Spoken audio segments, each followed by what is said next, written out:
Jake Martinez wiped sweat from his forehead as alarms blared throughout the repair bay.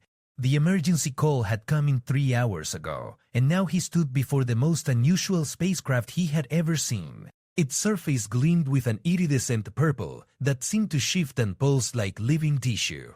"This is definitely not in the manual," Jake muttered, running his scanner along the hull. The readings made no sense. The metal appeared to be self-repairing, yet somehow damaged enough to require his services. Y supervisor, Captain Rodriguez, approached with hurried steps. "Martinez, we need this fixed yesterday. Priorities Alpha clearance, straight from command, no questions asked." Jake nodded, though knees settled in his stomach. In 15 years of military engineering, he had never seen technology like this. The ship's design defied human understanding, with curves that seemed mathematically impossible and joints that appeared to exist in dimensions his eyes couldn't quite process. As he activated his repair tools, the hull responded with a soft vibration that traveled through the floor. The sensation felt almost like a heartbeat, rhythmic and alive. Jake paused, wondering if he should report this anomaly, but Rodriguez had already disappeared into the administrative offices. The first panel opened with surprising ease, revealing crystalline components that pulsed with internal light. Jake had expected circuits and wiring, but instead found structures that resembled neural networks more than traditional electronics. Each component seemed to communicate with the others through patterns of light that flowed like liquid mercury. "What have they gotten me into?" Jake whispered, carefully examining the alien technology. His training kicked in despite the strangeness.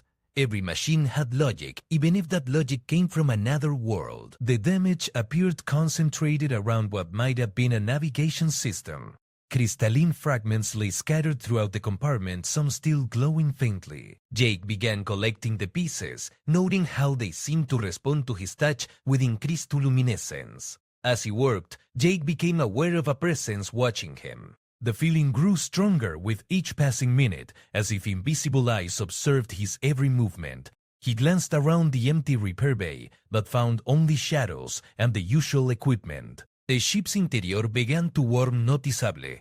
Jake loosened his uniform collar, attributing the temperature change to the active repair systems. However, the warmth felt different than normal heat, almost welcoming, like being embraced by summer sunlight. Strange symbols began appearing on previously blank surfaces throughout the ship. They shifted and changed as Jake watched, sometimes resembling mathematical equations, other times looking like artistic expressions. The symbols seemed to react to his presence, becoming brighter when he approached and dimming when he moved away. Jake documented everything with his scanner, though he doubted the readings would make sense to anyone back at headquarters. The technology appeared to blend science with something that felt almost magical, challenging everything he thought he knew about physics and engineering. A soft chiming sound echoed through the ship's corridors. The melody was hauntingly beautiful, unlike any mechanical noise Jake had ever heard. It seemed to come from everywhere at once, as if the ship itself was singing. The sound made him feel strangely homesick, though he couldn't understand why. As Jake continued his repairs, he noticed the crystalline components beginning to resonate with each other. The fragments he had collected started to glow more intensely, and some began floating gently toward their original positions. The ship was somehow assisting in its own repair, learning from Jake's efforts and amplifying them. The implication sent chills down Jake's spine. This wasn't just advanced technology, it was intelligent technology. The ship possessed some form of consciousness, and it was aware of his presence. Every tool he used seemed to work more efficiently than normal, as if the ship was adapting to accommodate his human limitations. Rodriguez's voice crackled through Jake's communicator. A status report, Bartinet, how much longer until completion? Jake hesitated before responding. How could he explain that he was repairing a living ship that seemed to be repairing itself alongside him? How could he describe technology that defied every law of physics he knew? Making progress, sir. This is unlike anything I've worked on before. The ship appears to have some kind of adaptive repair system. Who's get it operational? We have orders to launch it within 6 hours. Jake stared at the pulsing walls around him, wondering who would be piloting this mysterious vessel and where it was destined to go.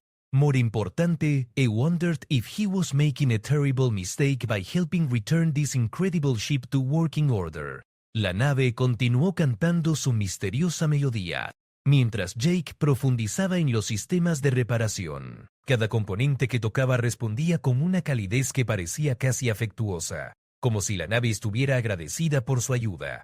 Los cristales en las paredes comenzaron a brillar con mayor intensidad, creando patrones de luz que bailaban a través de los corredores. «Esto no puede ser tecnología terrestre», murmuró Jake mientras examinaba un núcleo de energía que parecía contener una estrella miniatura. La luz que emanaba de él era tan pura que casi dolía mirarla directamente, pero al mismo tiempo resultaba hipnóticamente hermosa. Mientras trabajaba, Jake notó que su equipo de reparación funcionaba con una eficiencia sobrenatural. Sus herramientas se sentían más ligeras, más precisas, como si la nave estuviera guiando sus movimientos. Los tornillos se ajustaban perfectamente sin esfuerzo, y los componentes dañados parecían sanarse bajo sus manos. La temperatura de la nave había alcanzado un nivel perfecto. Jake se dio cuenta de que ya no sudaba a pesar del trabajo intenso. Era como si la nave hubiera ajustado su ambiente interno específicamente para su comodidad, estudiando su fisiología humana y adaptándose en consecuencia. De repente, una serie de hologramas comenzaron a aparecer en el aire que lo rodeaba. Las imágenes mostraban esquemas detallados de la nave, pero desde perspectivas que Jake nunca había visto en ningún manual técnico. Los diagramas rotaban lentamente, destacando las áreas que requerían atención, guiándolo paso a paso a través del proceso de reparación. «Increíble», susurró Jake, extendiendo la mano hacia uno de los hologramas. Cuando sus dedos tocaron la imagen proyectada, sintió una suave vibración, como si la nave estuviera comunicándose directamente con él a través del tacto. Los símbolos en las paredes comenzaron a cambiar más rápidamente, formando lo que parecían ser expresiones de gratitud. Aunque Jake no podía leer el idioma alienígena, de alguna manera comprendía el significado emocional detrás de los caracteres brillantes. Una nueva sección de la nave se abrió ante él, revelando lo que claramente era un puente de mando. La habitación era circular, con una silla central elevada que parecía hecha de cristal líquido. Las paredes estaban cubiertas de paneles de control que respondían a su presencia. Jake caminó hacia el centro del puente, sintiendo como si fuera atraído por una fuerza invisible. Cuando se acercó a la silla de comando, notó que estaba perfectamente dimensionada para un ser humano, a pesar de que toda la tecnología era claramente de origen extraterrestre. ¿Por qué una nave alienígena tendría controles diseñados para humanos?, se preguntó en voz alta. Su voz resonó extrañamente en el espacio, como si la acústica de la habitación hubiera sido ajustada para realzar el habla humana. Los sistemas de la nave respondieron a su pregunta con una cascada de imágenes holográficas. Jake vio escenas de contacto entre especies, intercambios pacíficos de conocimiento y tecnología. Las imágenes sugerían que esta nave había sido diseñada específicamente para la cooperación interestelar. Mientras observaba las proyecciones, Jake comenzó a comprender que no estaba simplemente reparando una nave extraterrestre. Estaba siendo seleccionado, evaluado por una inteligencia que había estado observando a la humanidad durante mucho tiempo. El comunicador de Jake crepitó nuevamente. «Martínez, necesitamos actualizaciones cada 30 minutos. El alto comando está muy interesado en este proyecto». «Entendido, señor, los sistemas están respondiendo mejor de lo esperado. La nave parece estar cooperando con las reparaciones». ¿Cooperando? Explique eso, Martínez. Jake dudó, buscando las palabras correctas. «La nave tiene sistemas adaptativos avanzados, señor, se ajusta automáticamente para facilitar el mantenimiento. Es la tecnología más sofisticada que he encontrado. Mantenga el enfoque en completar la misión, Martínez. Menos filosofía, más resultados». La comunicación se cortó, dejando a Jake solo con la nave consciente. Los cristales pulsaron con lo que parecía ser diversión, como si la nave hubiera entendido la conversación y encontrara humor en la situación. Jake continuó trabajando, pero ahora con la creciente certeza de que esta reparación era algo mucho más importante que una simple tarea de mantenimiento. La nave no solo estaba siendo reparada, estaba despertando, y él era parte de ese proceso. Las últimas horas de trabajo pasaron en un estado casi meditativo. Jake se movía a través de la nave con propósito, guiado por los hologramas y la intuición que parecía fluir directamente desde la inteligencia de la nave. Cada reparación acercaba más a ambos, humano y máquina, hacia un entendimiento mutuo. Cuando finalmente completó la última calibración, toda la nave se iluminó con una luz dorada cálida. El sonido de canto regresó, pero ahora Jake podía distinguir armonías complejas que hablaban de gratitud, respeto y algo que se sentía notablemente como amistad. Jake stepped back to admire his completed work, but the ship's response was unlike anything he had anticipated. The entire vessel began to hum with renewed life, and the crystalline components now pulsed in perfect synchronization. What had taken him hours to repair had somehow resulted in improvements beyond the original specifications. System diagnostics show 1% operational efficiency. Jake muttered, staring at his scanner in disbelief. That's impossible.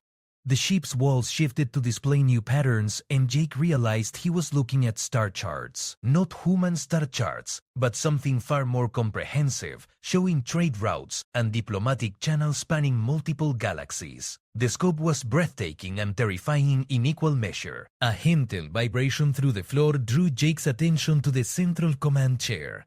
It was glowing now, pulsing with the same rhythm as his heartbeat. The invitation was clear, though Jake hesitated. Sitting in that chair would cross a line he couldn't uncross. His comunicador buzzed with another message from Rodriguez. Martinez, we're detecting unusual energy signatures from your location. Report status immediately, sir. The ship is functioning at peak efficiency.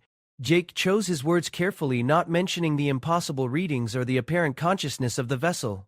Good. Prepare for final inspection. We have a VIP arriving to take command of the vessel in 2 hours. Jake's blood ran cold. Someone was coming to pilot this incredible ship. But who? And more importantly, why had he been chosen for this repair job? His security clearance was standard, nothing special. There had to be more to this mission than he had been told. The ship seemed to sense his distress because the humming grew softer, more comforting. New holographic displays appeared, showing what appeared to be personnel files.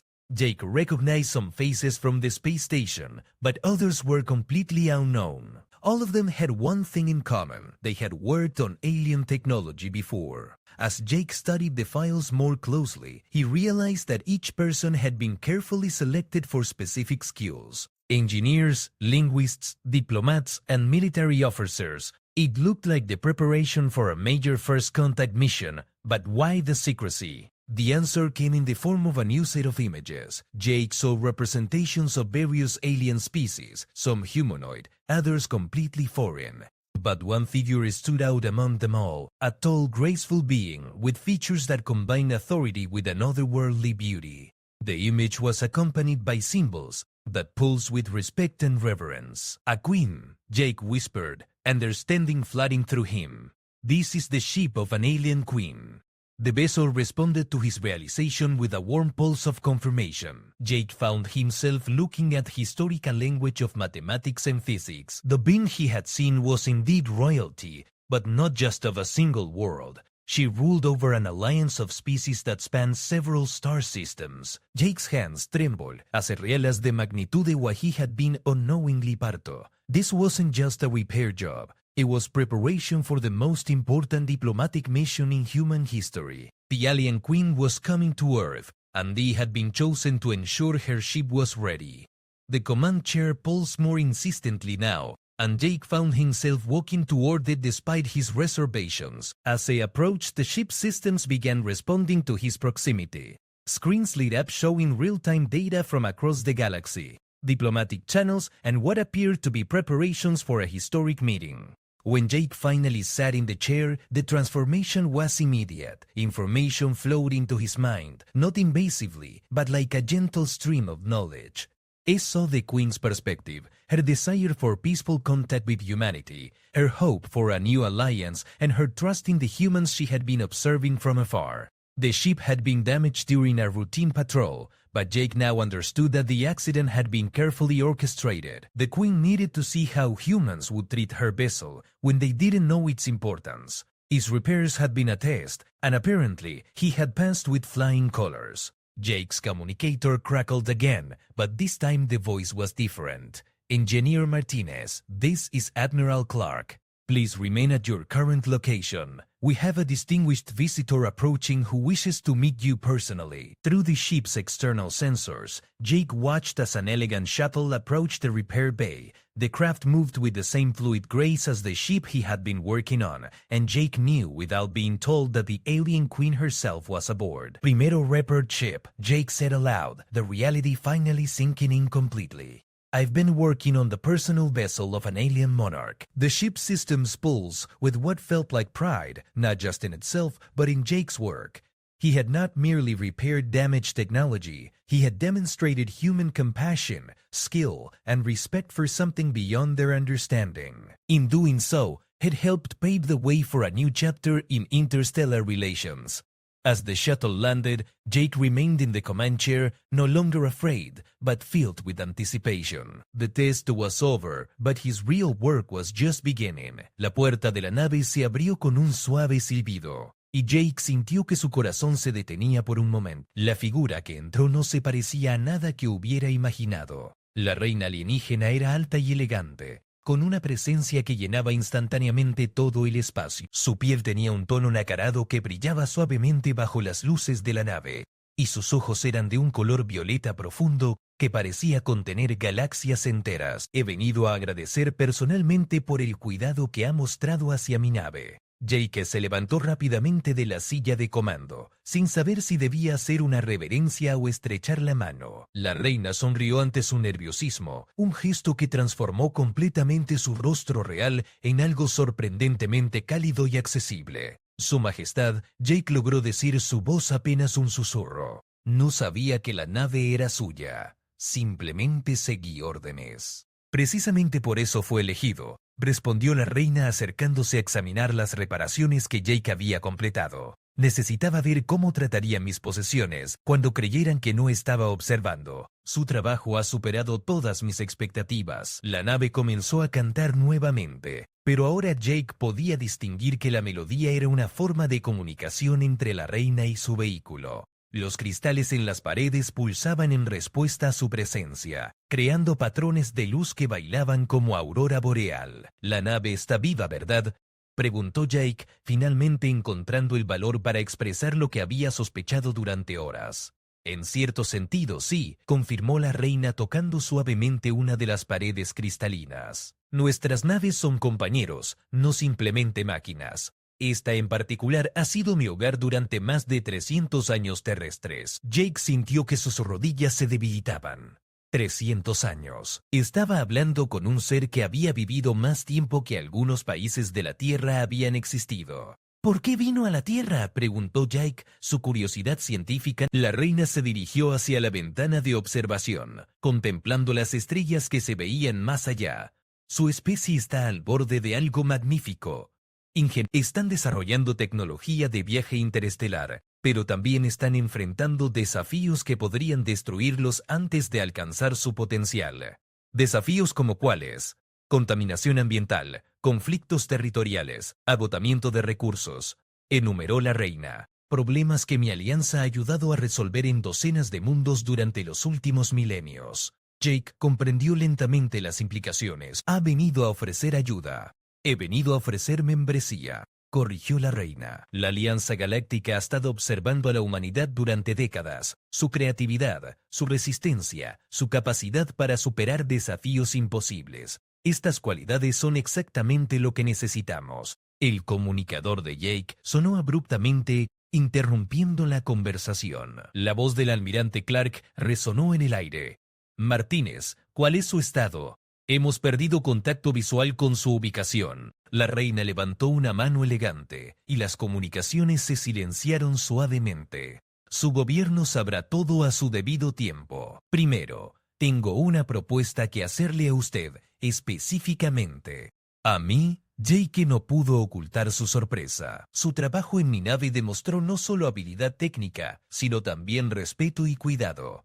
Estas cualidades son raras, incluso entre mi propia gente. Me gustaría ofrecerle una posición como embajador técnico entre nuestras especies, ya que sintió como si el suelo se moviera bajo sus pies. Embajador técnico, trabajaría conmigo para facilitar el intercambio de conocimientos entre la humanidad y la Alianza. Su experiencia reparando tecnología alienígena lo convierte en un candidato ideal para servir de puente entre nuestros mundos. La oferta era abrumadora. Jake pensó en su vida en la Tierra, su trabajo rutinario, su pequeño apartamento, sus relaciones superficiales con los compañeros de trabajo. Luego miró a la reina cuya presencia irradiaba posibilidades infinitas. ¿Qué implicaría exactamente?, preguntó Jake, tratando de mantener la voz firme. Viajaría conmigo a varios mundos aliados, aprendiendo sus tecnologías y enseñándoles sobre las innovaciones humanas. Sería el primer humano en visitar civilizaciones que han existido durante millones de años. La nave pulsó suavemente como si estuviera ofreciendo su propia aprobación a la propuesta. Jake se dio cuenta de que el vehículo había desarrollado algún tipo de afecto hacia él durante las horas de reparación. ¿Y la Tierra?, preguntó Jake. ¿Qué pasaría con mi planeta natal?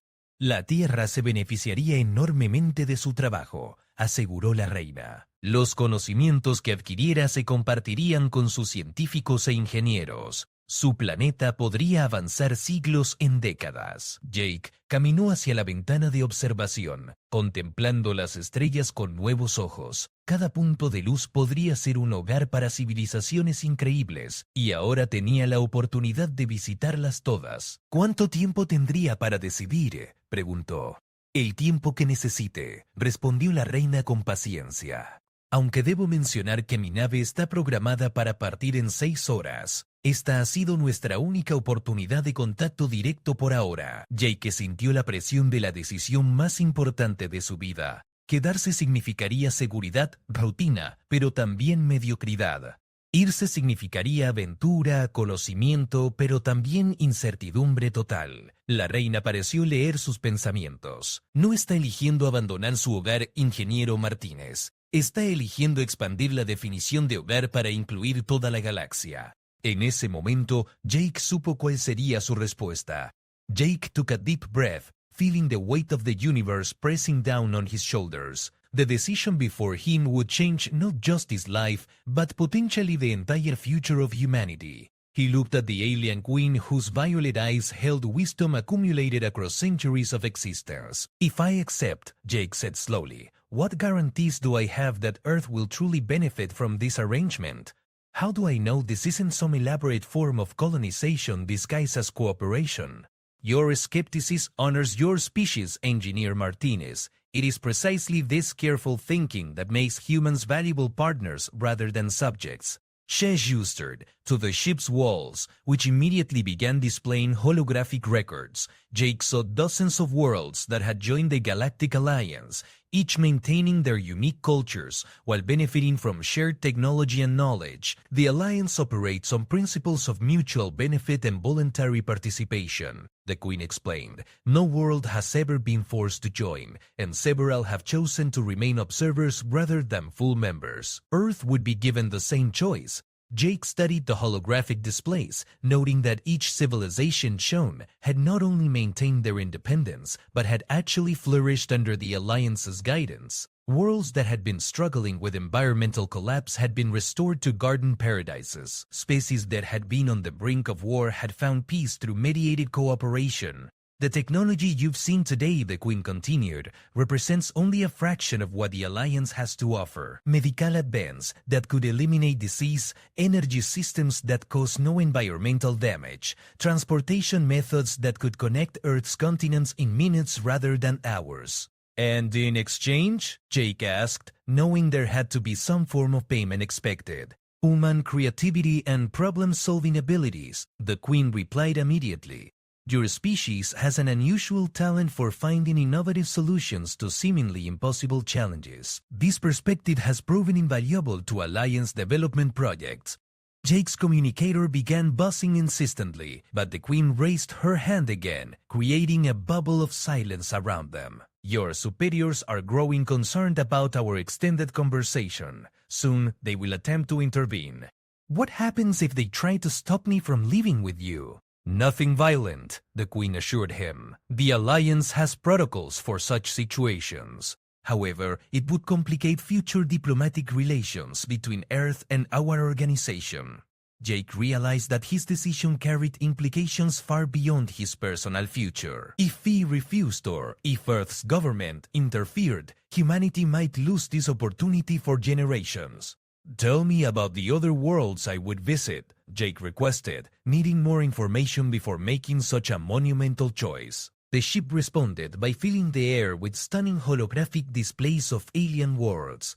Jake saw crystal cities floating above purple oceans, vast libraries carved into living mountains, and space stations that housed entire ecosystems within their walls. Each world represented knowledge and experiences beyond human imagination. 4. For to be home to the Alliance's primary technological research facilities, the Queen explained. You would spend several months learning about integration techniques between different technological systems. After that, we would visit the cultural exchange centers on Proxima Centauri C, where you would help establish communication protocols between human and alien languages. Jake felt his resistance crumbling as he imagined walking through alien cities, working alongside beings from across the galaxy, and bringing revolutionary knowledge back to Earth. The adventure called to something deep in his soul that had been dormant for years. "My family," Jake said suddenly, thinking of his elderly parents and younger sister. "They would never understand if I just disappeared." "They wouldn't have to," the Queen replied gently. "Time dilation effects mean that while you might experience months or years of travel, only days or weeks would pass on Earth. You could return frequently to maintain your relationships while still serving as humanity's first galactic ambassador." The offer was becoming more appealing by the minute, but Jake forced himself to consider potential downsides. What if I can't adapt to alien environments? What if I make some cultural mistake that damages relations between species? "You would not be alone," the Queen assured him. "I would personally guide your integration, and each world has human liaison specialists prepared to assist with cultural adaptation. The Alliance has extensive experience helping new species adjust to galactic society." Jake walked to the command chair where he had first begun to understand the ship's consciousness. As he approached, the vessel pulsed warmly, almost as if encouraging him to make the leap into the unknown. "The ship likes me," Jake observed with wonder. "Ships choose their favorite engineers," the Queen confirmed. "This one has never responded so positively to a repair technician from any species. That alone tells me you are exactly the right person for this role." Jake placed his hand on the chair's armrest and immediately felt the ship's contentment flowing through the contact. The vessel had been his introduction to this incredible opportunity, and now it was offering to be his home among the stars. "Engineer Martinez," the Queen said formally, "will you accept the position of Technical Ambassador to the Galactic Alliance, representing Earth and humanity in our quest for universal cooperation and advancement?" Jake looked one last time at the Earth visible through the ship's viewport, then turned to face the alien Queen who was offering him the chance to help his species reach for the stars. "Your Majesty," Jake said, straightening his shoulders with newfound determination, "I accept." The ship immediately filled with golden light as every system celebrated his decision. Jake had just become the first human ambassador to the galaxy, and his greatest adventure was about to begin.